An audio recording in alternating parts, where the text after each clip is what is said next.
आज हम लोग स्पीडी करंट अफेयर का नेक्स्ट देखेंगे, जो है वर्ष 2024-25 में हुए प्रमुख समझौता ज्ञापन और संबंधित देश या संस्था और किस माह में हुआ था इसको। तो शुरू करते हैं। पहला है सशस्त्र सेनाओं के बीच संचालनात्मक साझेदारी को मजबूत करने के लिए समझौता हुआ है भारत और ऑस्ट्रेलिया के बीच अक्टूबर 2025 में। धान से हरित हाइड्रोजन के उत्पादन के लिए IISC बेंगलुरु और पंजाब के बीच हुआ है अक्टूबर 2025 में। संयुक्त ऋण व्यवस्था पर सहयोग के लिए हुआ है भारत और जापान के बीच अक्टूबर 2025 में। रक्षा सहयोग पर समझौता ज्ञापन हुआ है भारत और मोरक्को के बीच सितंबर 2025 में। निवेश को बढ़ावा देने और निवेशकों को सुरक्षा प्रदान करने के लिए समझौता हुआ है भारत और इजराइल के बीच सितंबर 2025 में। नेक्स्ट है खनिजों के अन्वेषण और विकास के लिए ऑयल इंडिया और HCL के बीच हुआ है समझौता सितंबर 2025 में। सीमा पर भुगतान को बढ़ावा देने के लिए हुआ है मास्टर कार्ड और इन्फोसिस के बीच सितंबर 2025 में। समुद्री सुरक्षा और संरक्षा सहयोग बढ़ाने के लिए समझौता हुआ है भारत और संयुक्त अरब अमीरात के बीच अगस्त 2025 में। रक्षा के लिए ड्रोन तकनीक को बढ़ावा देने के लिए समझौता हुआ है असम राइफल्स और IIT मणिपुर के बीच अगस्त 2025 में।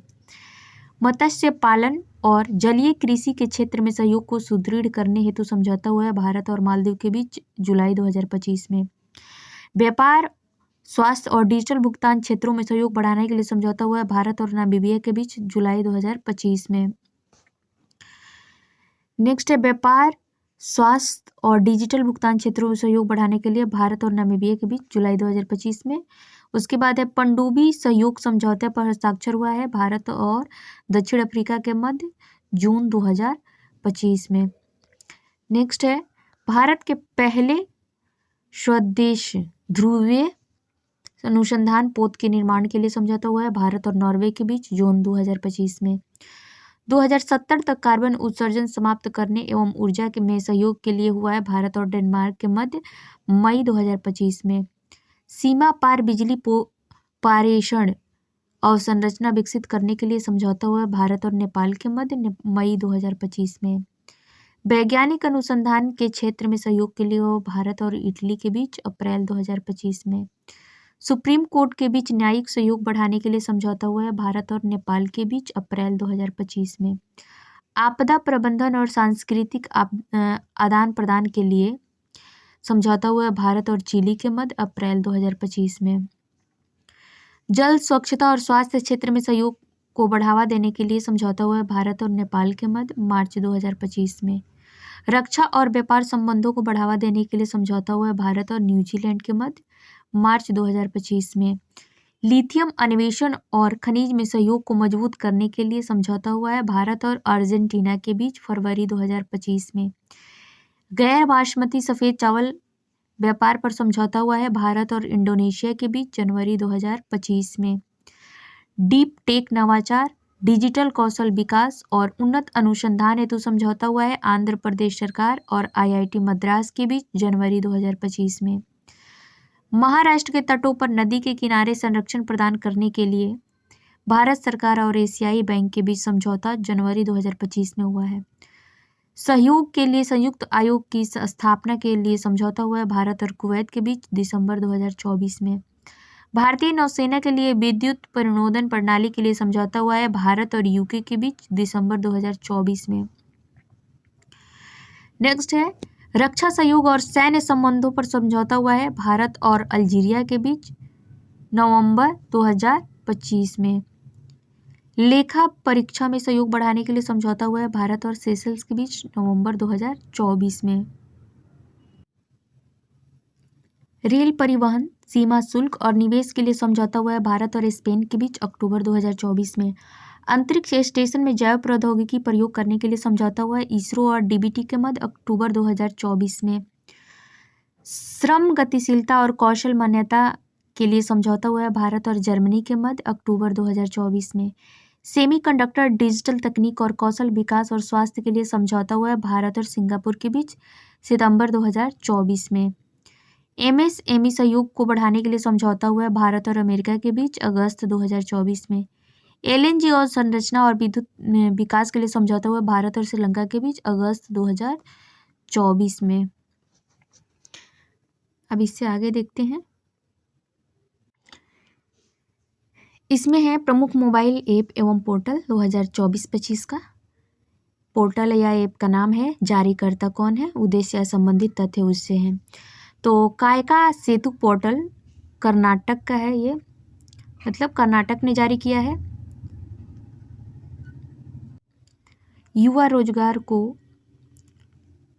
युवाओं को रोजगार देने के लिए कायका पोर्टल का शुरुआत हुआ है कर्नाटक के द्वारा, युवाओं को रोजगार देने के लिए। गज रक्षक ऐप मध्य प्रदेश सरकार का है, मानव हाथी संघर्ष को बढ़ती चुनौती से निपटने के लिए है।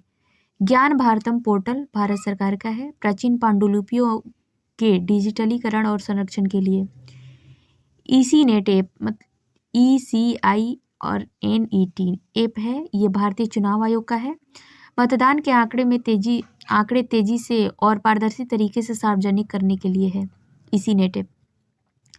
प्रतिभा सेतु पोर्टल संघ लोक सेवा आयोग का है, यूपीएससी में अंतिम रूप से चयनित न हो पाने वाले मेधावी उम्मीदवारों को रोजगार के अवसर प्रदान करने के लिए है। मतलब जो कि यूपीएससी एग्जाम देकर इंटरव्यू तक गया और उसका फाइनल सिलेक्शन नहीं होता है, तो उसके लिए बनाया गया है कि उसको रोजगार दिया जाएगा प्रतिभा सेतु पोर्टल के माध्यम से चिन्हित करके। उसके बाद है प्रवाह पोर्टल भारतीय रिजर्व बैंक का, विनियामक प्रक्रियाओं को सुव्यवस्थित, डिजिटल और अधिक पारदर्शी बनाने के लिए है। उम्मीद पोर्टल केंद्र सरकार का है, देश भर में वक्फ संपत्तियों के बेहतर प्रबंधन और पारदर्शिता को बढ़ावा देने के लिए। सचेत ऐप राष्ट्रीय आपदा प्रबंधन प्राधिकरण का है, लोगों को प्राकृतिक आपदाओं से सचेत रखने के लिए। AI चैटबॉट सारथी हरियाणा सरकार का है, सरकारी नीतियों तक जनता की पहुंच को आसान बनाने के लिए है। AI चैटबॉट सारथी हरियाणा सरकार का। सेहत ऐप है, जम्मू कश्मीर का, स्वास्थ्य विभाग द्वारा जारी है, राज्य के लोगों के लिए स्वास्थ्य सेवाओं को सुलभ और अधिक प्रभावी बनाने के लिए है। राइज ऐप है, उत्तर प्रदेश सरकार का, बच्चों के नियमित टीकाकरण को बेहतर बनाने के लिए। रेल ऐप है, भारतीय रेल का टिकट बुकिंग प्रक्रिया को आसान बनाने और निर्बाध यात्रा के लिए। RBI डाटा पोर्टल भारतीय रिजर्व बैंक का है, आर्थिक और वित्तीय डाटा तक पहुंच प्रदान करने के लिए। मित्र पोर्टल सेबी का है, इसके जरिए निवेशक म्यूचुअल फंड में अपने निवेश को ट्रैक कर सकते हैं मित्र पोर्टल के माध्यम से। नेक्स्ट है सम्मान संजीवनी ऐप।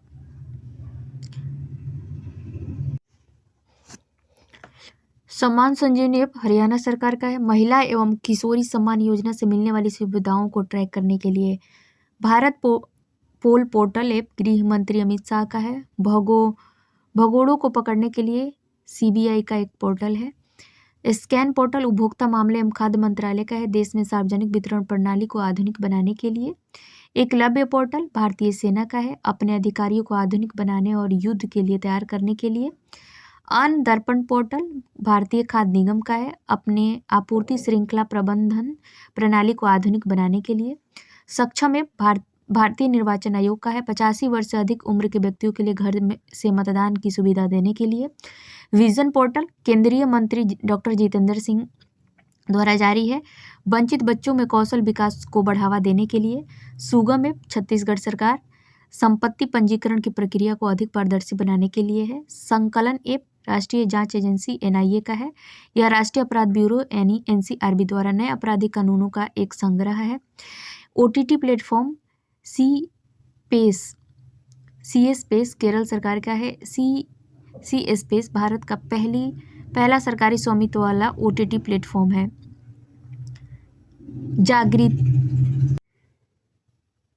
जागृति ऐप उपभोक्ता मामलों के विभाग का है, उपभोक्ताओं को ऑनलाइन गतिविधियों के दौरान डार्क पैटर्न से बचाने के लिए। मेरी पंचायत ऐप पंचायती राज मंत्रालय का है, इससे वर्षा, हवा की गति, बादल छाए रहने के बारे में दैनिक अपडेट प्राप्त होंगे। लोकपथ मोबाइल ऐप MP के मुख्यमंत्री मोहन यादव द्वारा जारी है, इसमें कोई भी व्यक्ति टूटी सड़कों की फोटो खींचकर PWD में शिकायत कर सकता है। सिटीजन सेंटिनल ऐप केरल सरकार का है, यातायात नियमों को उल्लंघन पर नजर रखने के लिए। एक पेड़ माँ के नाम संचार मंत्री ज्योतिराज सिंधिया द्वारा जारी है। पर्यावरण स्थिरता में योगदान एवं माँ के साथ अपने बंधन का जश्न मनाने हेतु। निवाहिका वेब पोर्टल NIT कालीकट का है डेटा प्रबंधन के लिए। हाथी ऐप असम सरकार का है मानव हाथी संघर्ष और परिणामी मौतों को कम करने के लिए। निर्माण पोर्टल कोल इंडिया लिमिटेड का है सिविल सेवा प्रारंभिक परीक्षा में उत्तीर्ण उम्मीदवारों को 1 लाख रुपए दी जाएगी इसके माध्यम से। नेक्स्ट है संज्ञान ऐप रेलवे सुरक्षा बल का है 3 नए आपराधिक अधिनियमों को की जानकारी देने के लिए है ये संज्ञान ऐप। उसके बाद है उपस्थिति पोर्टल, इसके माध्यम से झारखंड राज्य स्वास्थ्य विभाग का है ये उपस्थिति पोर्टल। डॉक्टरों, मेडिकल स्टाफ और कर्मचारियों की दैनिक उपस्थिति सुनिश्चित की जाएगी इसके माध्यम से। सारथी 20 ऐप ये सेबी का है जटिल वित्तीय अवधारणाओं को सरल बनाने के लिए है। प्रवाह पोर्टल भारतीय रिजर्व बैंक का है सरकारी प्रतिभूतियों को लेन देन के लिए है। नेक्स्ट देखते हैं, नेक्स्ट है भारत रत्न 2024। तो देखते हैं इनमें किसको किसको मिला है। इनमें पहला है कर्पूरी ठाकुर का नाम, तो इसको शुरू से देखते हैं। इसमें कह रहा है कि भारत सरकार ने 5 प्रतिष्ठित हस्तियों जिनमें कि हैं कर्पूरी ठाकुर, लाल कृष्ण आडवाणी, MS स्वामीनाथन, PB नरसिम्हा राव और चौधरी चरण सिंह, इनको भारत का सर्वोच्च नागरिक सम्मान भारत रत्न देने का ऐलान किया है। इनके साथ ही अब तक भारत रत्न पाने वाले कुल संख्या 53 हो गई है। कर्पूरी ठाकुर के बारे में देखते हैं। कर्पूरी ठाकुर का जन्म 24 जनवरी 1924 को बिहार के समस्तीपुर जिले के पितौंझिया, जिसका अब नाम है कर्पूरी ग्राम, गांव में गोकुल ठाकुर और राम दुलारी देवी के यहाँ हुआ था। उनका निधन 17 फरवरी 1988 को हुआ था। लोकप्रियता के कारण उन्हें जननायक कहा जाता है। कर्पूरी ठाकुर को जननायक की उपाधि दी गई है। आगे इसमें कह रहा है कि उन्होंने 1952 में पहली बार सोशलिस्ट पार्टी के उम्मीदवार के रूप में ताजपुर निर्वाचन क्षेत्र से बिहार विधानसभा चुनाव जीता था कर्पूरी ठाकुर ने। कर्पूरी ठाकुर वर्ष 1970 से 71 और 1977 से 79 तक 2 बार बिहार के 11वें मुख्यमंत्री रहे एवं वर्ष 1967-68 तक बिहार के उप मुख्यमंत्री रहे। वे बिहार के पहले गैर कांग्रेसी मुख्यमंत्री थे कर्पूरी ठाकुर। उन्होंने भारत की पहली बार अन्य पिछड़ा वर्ग यानी OBC को आरक्षण दिया।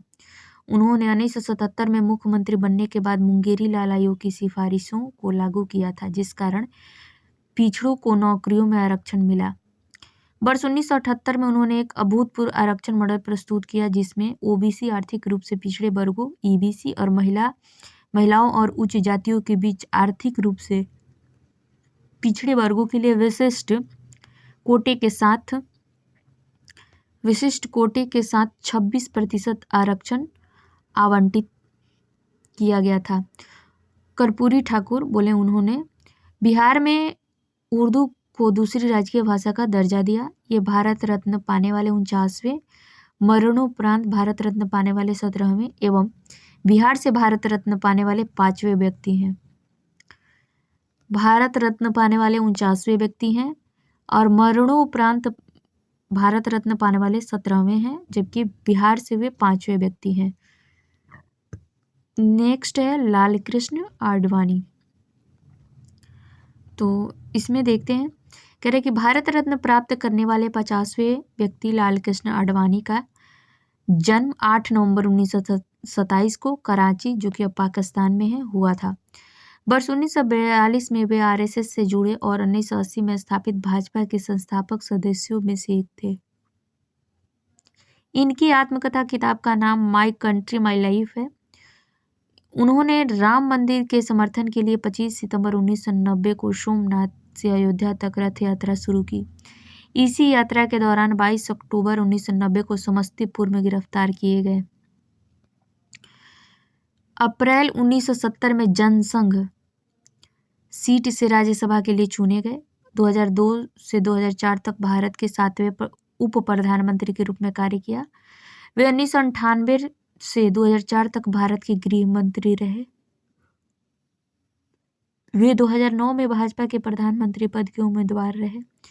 इन्हें 2015 में पद्म विभूषण से सम्मानित किया गया। आगे एम.एस. स्वामीनाथन के बारे में देखना है। तो कह रहा है कि भारत की हरित क्रांति के जनक कृषि वैज्ञानिक एम.एस. स्वामीनाथन का जन्म 7 अगस्त 1925 को तमिलनाडु के कुंभकोणम में हुआ था। इनकी मृत्यु 28 सितंबर 2023 को चेन्नई में हुआ था। स्वामीनाथन को कई प्रतिष्ठित पुरस्कार प्राप्त हुए, जिनमें शांति स्वरूप भटनागर पुरस्कार 1961, रेमन मैग्सेस पुरस्कार 1971 एवं अल्बर्ट आइंस्टाइन विश्व विज्ञान पुरस्कार 1986 शामिल है। इसके साथ ही इनको पद्मश्री 1967, पद्म भूषण 1972, पद्म विभूषण 1989 में भी सम्मानित किया गया। नेक्स्ट है पीवी नरसिम्हा राव। इनके बारे में है कि पीवी नरसिम्हा राव का जन्म 28 जून 1921 को वर्तमान तेलंगाना, तब हैदराबाद का पार्ट था, के वारंगल जिले के लकनेपल्ली गांव में हुआ था। इनका पूरा नाम पामुलापति वेंकट नरसिम्हा राव था। इनके पिता का नाम सीताराम राव और माता का नाम रुकमाबाई था। वर्ष 1991 से 96 तक वे भारत के 9वें प्रधानमंत्री रहे। इन्होंने भारत के रक्षा मंत्री, विदेश मंत्री, गृह मंत्री के रूप में भी कार्य किया। वे 1971 से 73 तक आंध्र प्रदेश के चौथे मुख्यमंत्री रहे।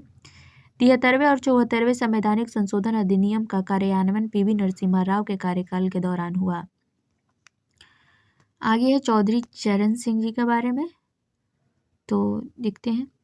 कह रहा है कि चौधरी चरण सिंह का जन्म 23 दिसंबर 1902 को उत्तर प्रदेश के मेरठ जिले के नूरपुर में जाट किसान परिवार में हुआ था। इनकी जयंती पर 23 दिसंबर को राष्ट्रीय किसान दिवस मनाया जाता है। इनकी मृत्यु 29 मई 1987 को हुई थी। सर्वप्रथम 1937 में छपरौली से उत्तर प्रदेश विधानसभा के लिए चुने गए। सन 1979 से 1980 तक वे भारत के 5वें प्रधानमंत्री रहे। हालांकि इस दौरान वे कभी भी संसद नहीं गए। 1967-68 तक वह दोबारा 1970 में उत्तर प्रदेश के मुख्यमंत्री रहे। इनके समाधि स्थल को किसान घाट के रूप में जाना जाता है। चौधरी चरण सिंह के समाधि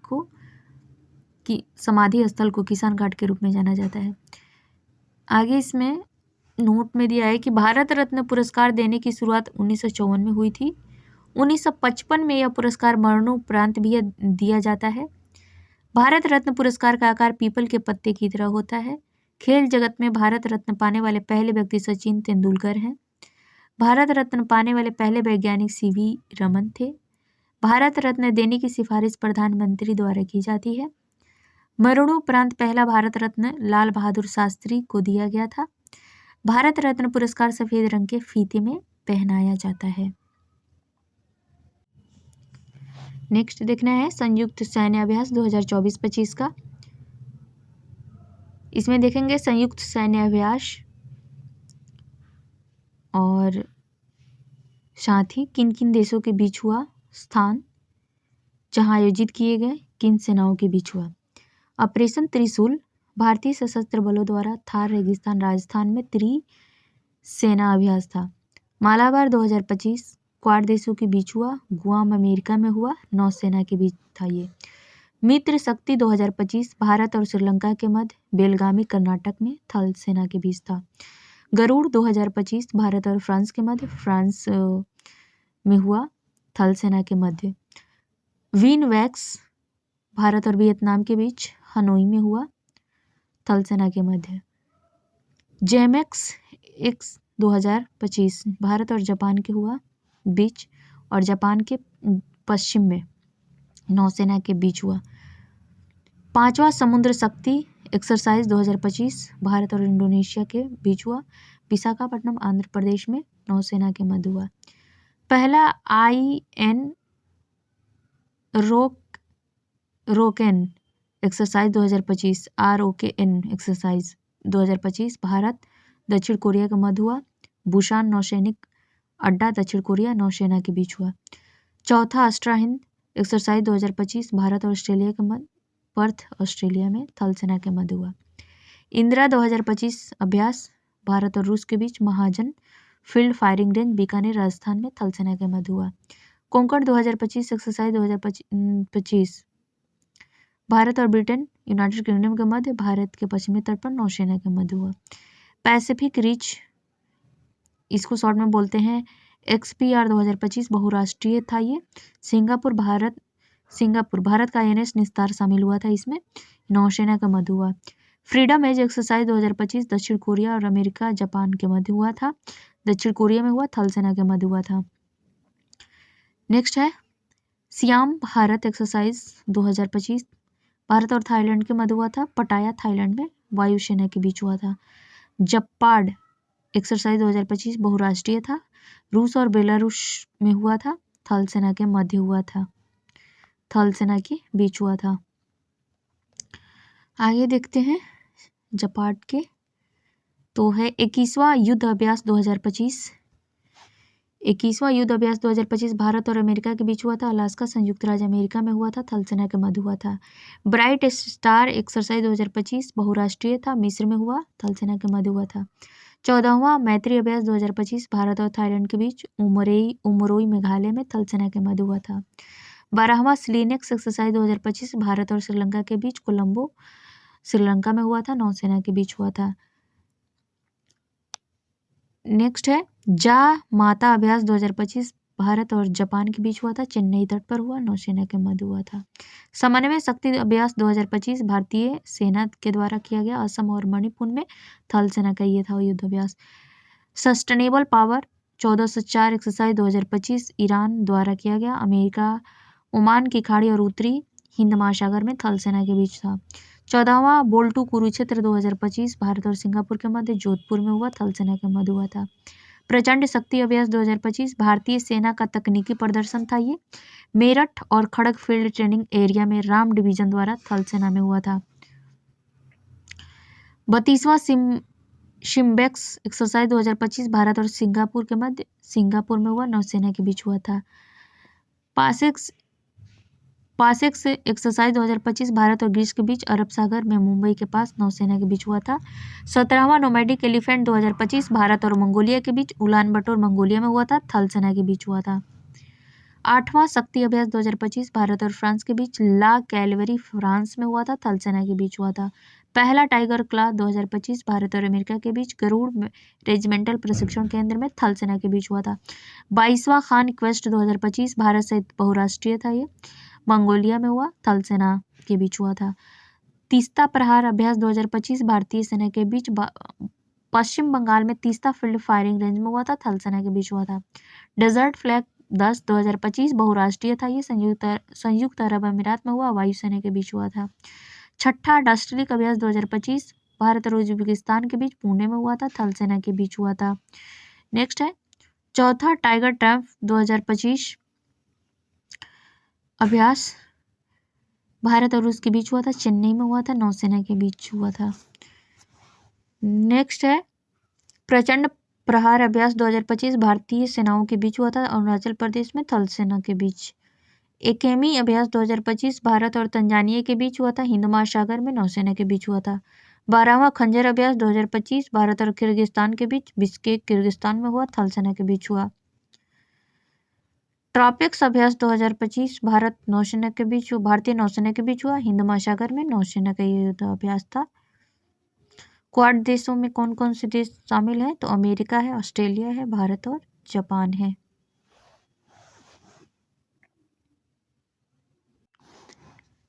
नेक्स्ट है लोकसभा चुनाव 2024, देखते हैं इसे। कह रहा है कि भारतीय निर्वाचन आयोग द्वारा 16 मार्च 2024 की घोषणा के बाद 18वीं लोकसभा के गठन के लिए लोकसभा चुनाव 2024 देश भर में 19 अप्रैल से 1 जून 2024 के बीच यानी कुल 44 दिन चला, 7 चरणों में आयोजित कराए गए।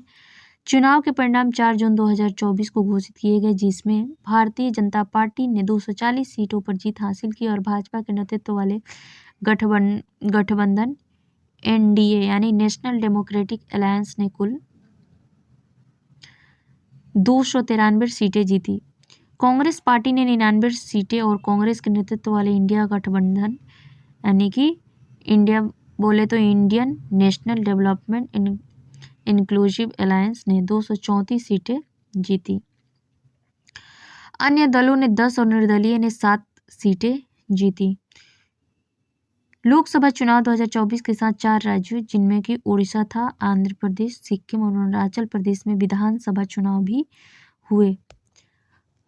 लोकसभा चुनाव 2024 प्रत्येक चरण में कितनी सीटें, राज्य और अधिसूचना जारी कब हुआ और मतदान डिटेल्स में दिया हुआ है। तो कह रहा है कि चरण पहला में 102 सीटों पर हुआ था, राज्य 21 शामिल थे, मतलब 21 राज्यों के 102 सीटों पर चुनाव हुआ था पहले चरण में।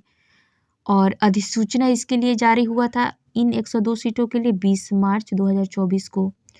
मतदान हुआ था 19 अप्रैल 2024 को। दूसरे चरण के तहत 89 यानी 89 सीटों पर मतदान हुए। इनमें 13 राज्य शामिल थे। 28 मार्च 2024 को अधिसूचना जारी की गई। 26 अप्रैल 2024 को मतदान हुआ था। तीसरे चरण में 94 सीटों पे चुनाव हुए।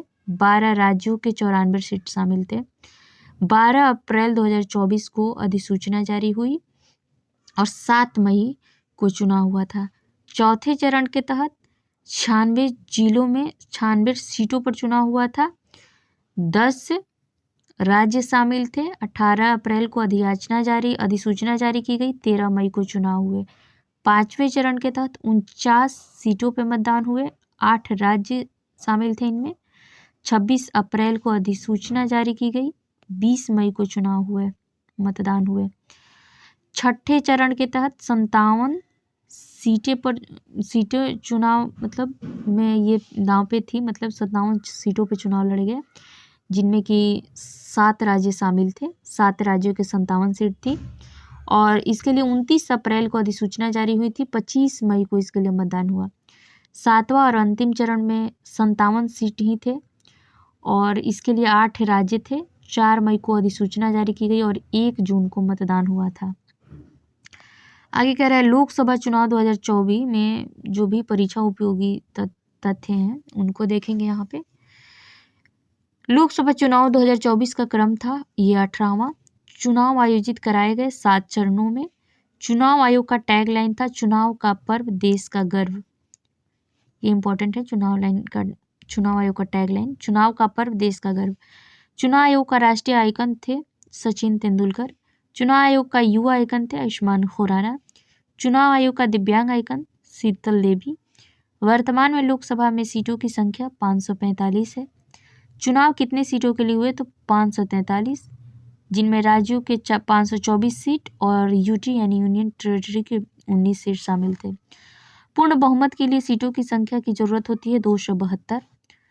रजिस्टर्ड मतदाताओं की कुल संख्या थी 96.8 करोड़। आगे कह रहा है पुरुष एवं महिला मतदाता की संख्या।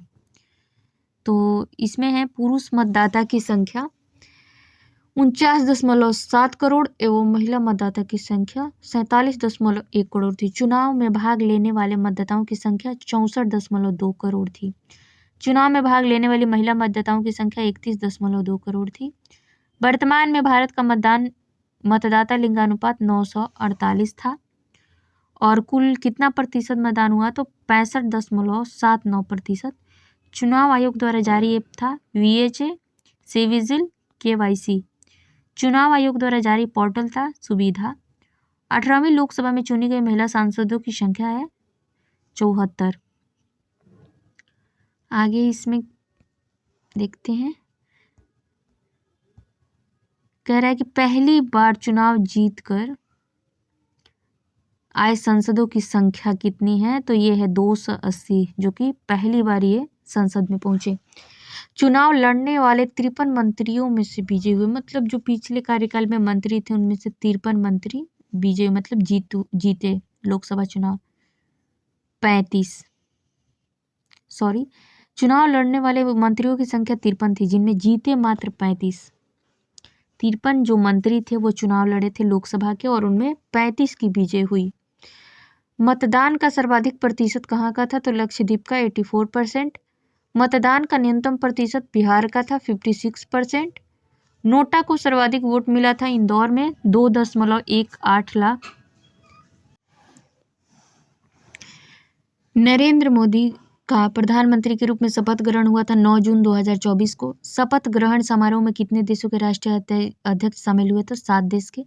18वीं लोकसभा में चुनकर आए पार्टियों की कुल संख्या 41 थी।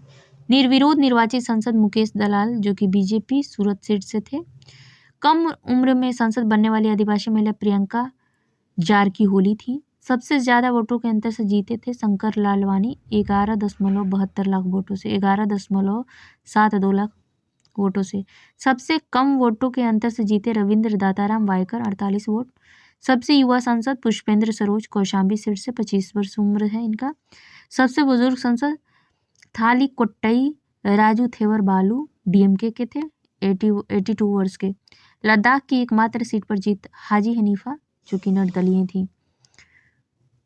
आगे इसमें कह रहा है बिहार विधानसभा चुनाव 2025 के बारे में, तो इसको भी देख लेते हैं। कह रहा है कि 2025 के बिहार विधानसभा चुनाव राष्ट्रीय जनतांत्रिक गठबंधन यानी एनडीए की भारी जीत के साथ संपन्न हुए हैं, जिनमें से 243 में से 202 सीटें हासिल की हैं, जो बहुमत के आंकड़ों से 122 से कहीं अधिक है। भाजपा 89 सीटों के साथ सबसे बड़ी पार्टी बनकर उभरी। उसके ठीक बाद 85 सीटों के साथ जदयू दूसरे स्थान पर है। इसके विपरीत राजद और कांग्रेस के नेतृत्व वाले महागठबंधन को कुल मिलाकर 34 सीटें ही मिली, जो कि पिछले प्रदर्शन की तुलना में भारी गिरावट दर्शाता है। आगे देख चुनाव परिणाम एक नज़र में बिहार का देखते हैं। भारतीय जनता पार्टी कुल 89 seat, Janata Dal United 85 seat, लोक जनशक्ति पार्टी रामविलास पासवान की 19 सीटें पर जीती। हिंदुस्तान अवाम मोर्चा सेकुलर हम ये 5 सीटें जीती। राष्ट्रीय लोक मोर्चा 4 सीटें जीती। महागठबंधन की देखें तो राष्ट्रीय जनता दल 25 सीटें, भारतीय राष्ट्रीय कांग्रेस 6 सीटें, CPIML लिबरेशन 2 सीटें और CPIM 1 seat, Indian inclusive party 1 seat, अन्य में ऑल इंडिया मजलिस इत्तेहादुल मुस्लिमीन 5 सीटें और बहुजन समाज पार्टी 1 सीटें जीती थी। नेक्स्ट है अंतर्राष्ट्रीय संस्थान या संगठन, इसको देखते हैं। इनका संस्थान का स्थापना, मुख्यालय, अध्यक्ष या महासचिव प्रमुख जो भी हैं, और सदस्यों की संख्या और लेटेस्ट जो सदस्य बना हो उसको। तो इसमें अंतर्राष्ट्रीय श्रम संगठन ILO 1919 में स्थापना हुआ था। जिनेवा मुख्यालय है इसका। महासचिव है गिलबर्ट होंगबो। 187 सदस्य देश हैं। 127वां सदस्य है टोंगा। इंटरपोल स्थापना 1923 में, मुख्यालय लियोन्स फ्रांस में। महासचिव हैं जुर्गेन स्टॉक। सदस्य संख्या है 194 सदस्य। किरीबाती बना है इंटरपोल का। राष्ट्रमंडल बोले तो कॉमनवेल्थ 1931 में स्थापना हुआ था, लंदन UK इसका मुख्यालय है। महासचिव हैं सरली आयोरकर बोवचवे। 56 सदस्य देश हैं। 56वां देश है टोगो। नेक्स्ट है संयुक्त राष्ट्र संघ UNO 1945 में स्थापना हुआ था, न्यूयॉर्क अमेरिका में इसका मुख्यालय है। एंटोनियो गुतरेस इसके अध्यक्ष महासचिव हैं और 193 देश इसके सदस्य हैं। 193वां सदस्य दक्षिण सूडान है। अंतर्राष्ट्रीय मुद्रा कोष IMF 1945 में स्थापना हुआ था, वाशिंगटन DC इसका मुख्यालय है। क्रिस्टालिना जॉर्जिएवा इसकी हेड हैं और 191 इसके सदस्य हैं। 191वां सदस्य लिंकेस्टेन है। नेक्स्ट है विश्व बैंक 1945 में स्थापना हुआ था, वाशिंगटन DC इसका मुख्यालय। अध्यक्ष हैं अजय बंगा। 189 सदस्य, 189वां सदस्य नेहरू है। खाद्य एवं कृषि संगठन FAO स्थापना 1945 में, मुख्यालय रोम इटली में। क्यूडोंग्यू 197 सदस्य, क्यूडोंगी इसके हेड हैं और 197 सदस्य हैं। अंतर्राष्ट्रीय न्यायालय ICJ 1945 में स्थापना हुआ था, हेग नीदरलैंड में इसके मुख्यालय हैं। अध्यक्ष है यूजी इवाशावा और इसके सदस्य 194 हैं। यूनेस्को 1945 में स्थापना हुआ था। पेरिस फ्रांस इसका मुख्यालय है। आंद्रे अजोलो इसके हेड है और 195 सदस्य हैं। संयुक्त राष्ट्र बाल कोष यूनिसेफ स्थापना 1946, न्यूयॉर्क इसका मुख्यालय है। प्रमुख हैं इसके कैथरीन रसेल, 191 सदस्य हैं। विश्व स्वास्थ्य संगठन WHO 1948 में स्थापना, जिनेवा स्विट्जरलैंड में मुख्यालय है। टेड्रोस अधानोम इसके मुख्य हेड हैं, 194 सदस्य देश हैं। आर्थिक सहयोग एवं विकास संगठन OECD 1961 में स्थापित, पेरिस फ्रांस में मुख्यालय है। महासचिव हैं माथियास कार्मन, 37 सदस्य, 37वां सदस्य कोलंबिया है। नाटो 1949 में स्थापना, ब्रुसेल्स बेल्जियम में मुख्यालय। महासचिव मार्क रूटे हैं, 32 सदस्य हैं, 32वां सदस्य स्वीडन है। संयुक्त राष्ट्र शरणार्थी उच्चायुक्त UNHCR 1950 में स्थापना, जिनेवा मुख्यालय। उच्चायुक्त इसके फिलिपो ग्रैंडी हैं, 135 सदस्य देश हैं। नेक्स्ट है यूरोपियन संघ। यूरोपियन संघ बोले तो EU की स्थापना हुई थी 1958 में। ब्रुसेल्स बेल्जियम में इसका मुख्यालय है। उर्सुला वान डेर लेयन इसके हेड हैं, 27 सदस्य देश हैं। ब्रिटेन अब EU का सदस्य नहीं है। नेक्स्ट है ओपेक, 1960 में स्थापना हुआ था। वियना ऑस्ट्रिया में इसका मुख्यालय है। महासचिव हैं हैथम अलघीस, 12 सदस्य देश हैं। गुट निरपेक्ष नाम 1961 में स्थापना, जकार्ता इंडोनेशिया में इसका मुख्यालय है। इल्हाम अलीयेव इसके हेड हैं और 120 सदस्य देश हैं। एमनेस्टी इंटरनेशनल 1961 में स्थापित, लंदन UK में इसका मुख्यालय। महासचिव एग्नेस कैलमर्ड, 150 सदस्य देश हैं। अंकटाड स्थापना 1964, जेनेवा इसका हेडक्वार्टर है। महानिदेशक रेबेका ग्रीनसेप है।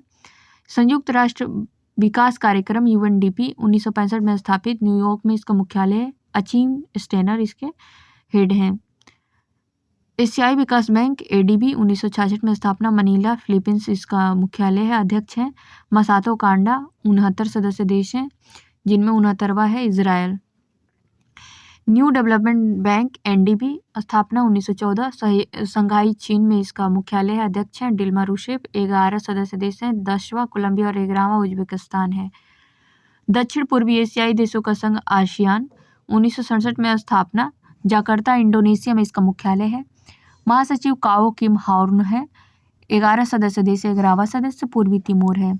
दक्षेक्स बोले तो सार्क 1985 में स्थापना, काठमांडू नेपाल में इसका मुख्यालय है। महासचिव मोहम्मद गुलाम सरवर हैं, 8 सदस्य देश हैं, जिनमें है अफगानिस्तान, बांग्लादेश, भूटान, भारत, मालदीव, नेपाल, पाकिस्तान और श्रीलंका। G15 1989 में स्थापना, जेनेवा में मुख्यालय। 17 देश हैं जो कि विकासशील देशों का संगठन है। एपेक 1989 में स्थापना, सिंगापुर मुख्यालय है। प्रायुत चान और वोंगोशुआन इसके हेड हैं, 21 सदस्य, 21वां सदस्य वियतनाम है। संयुक्त राष्ट्र मानवाधिकार UNHRC 2006 में स्थापित, जिनेवा स्विट्जरलैंड में मुख्यालय है। स्विट्जरलैंड में फ्रेडरिको विलेगास इसके हेड हैं, 47 सदस्य हैं, 47वां सदस्य चेक गणराज्य है। विश्व व्यापार संगठन WTO 1995 में स्थापित, जिनेवा में इसका मुख्यालय है। नागोजी ओकोंजी इवेला इसके हेड है, 166 सदस्य देश हैं, 166वां सदस्य तिमोर लेस्ते है।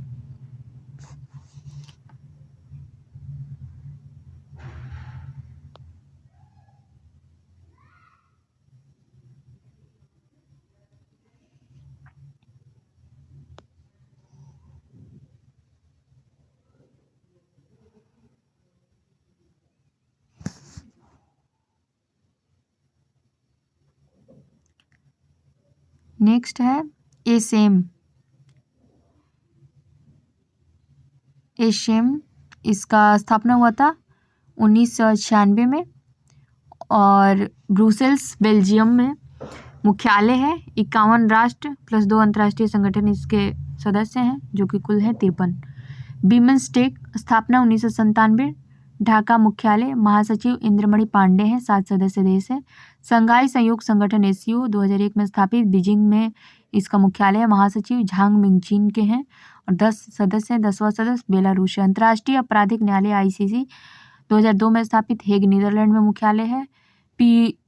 पियोत्र हाफमैनस्की इसके हेड हैं, 124 सदस्य, 124वां मलेशिया है। अफ्रीकी संघ AU 2002 में स्थापित, अदिश अबाबा इसका मुख्यालय है, महानिदेशक हैं पॉल कागमे, 55 सदस्य देश हैं। इब्सा 2004 में स्थापित, लुगानो स्विट्जरलैंड में इसका मुख्यालय है, 3 देश हैं, भारत, ब्राजील, दक्षिण अफ्रीका। ब्रिक्स 2009 में स्थापित, संघाई चीन में मुख्यालय है, सरगेई रयावको इसके हेड हैं, 10 सदस्य देश हैं।